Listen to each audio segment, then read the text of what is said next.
The climb. I want you to kill her, the voice echoed, low, monotonic. In front of me was my mother, crucified haphazardly upon a ramshackle wooden cross. Rivets were driven through each palm, with rope fastenings in place around her ankles and shoulders to keep her in position. Her eyes red and cracked from exposure, pulled open by tape to reveal pupils dilated with fear. Her mouth was sewn shut, muffling her tired pleas. This is hardly an existence, the voice licked. I surveyed my surroundings. I was in a square room with metal walls no larger than my studio apartment. The roof, however, was missing, replaced by an empty void that seemed to stretch endlessly into the darkness above.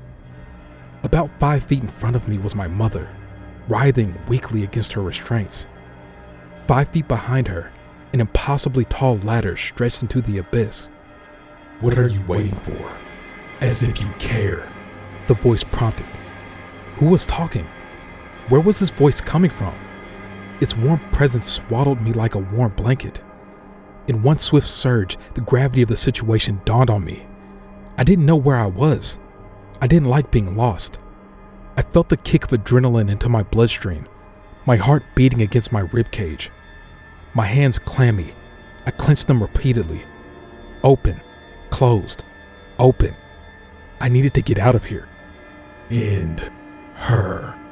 My gaze dashed to my right-hand side to find a surgical stand stock full of pain-inflicting paraphernalia. A knife, a rope, a pistol, razor blades, full needles, strange pills and powder. An arsenal fit to maim, disfigure, and destroy. I reached for the razor blade. I could cut the stitching on my mother's mouth, garner some insight into what the fuck was going on. My mother always knew what was going on. With the razor blade in hand, I walked gingerly up to my mother, whose eyes lit up as I approached. And through all the pain, tears, and stitches, as I drew closer, she smiled. I held up my left hand to coddle my mother's face, with the razor blade still pinched in my right. And as she nuzzled her face into my palm, I cracked. I wept harder than I'd ever wept before.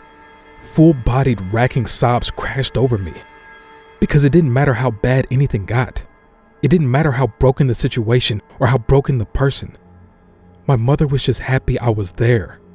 I steadied myself and lifted up my right hand, trembling as I drew closer to her face, ready to pick away at the stitches to the best of my ability. The first few snapped, then the next, until all the stitches had begun to split and I had liberated her mouth from its cage. I exhaled raggedly, leaning back to look deeply into my mother's eyes. Mom? But as a tear fell down her cheek through her warm, loving smile, she uttered one word. Climb. I peered past her towards the ladder, then looked back towards her for reassurance. I took a slow, simple nod to realize that this is what I had to do. And as I walked slowly towards the ladder, she murmured one last thing. I love you. I love you too, Mom. I never said that enough. Then, with the razor blade still in hand, I climbed. I climbed with determination. I climbed for what seemed like hours. I climbed past broken rungs, and even when I was tired, I kept climbing. I cried as I climbed, but I pushed through, with snot dribbling down my chin and tears clouding my vision.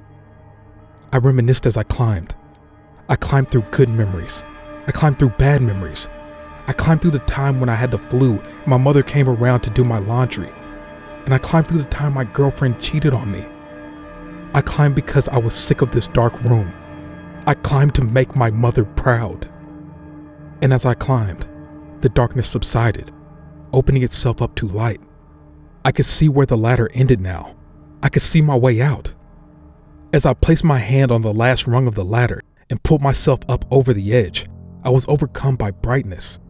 The light subsided, and as I got my bearings, I found myself on my back in my bathtub, still clutching the razor blade. Urgent knocking on my bathroom door roused me from my daze. Are you all right in there? Your sister called. We're worried about you. It was my mother's voice.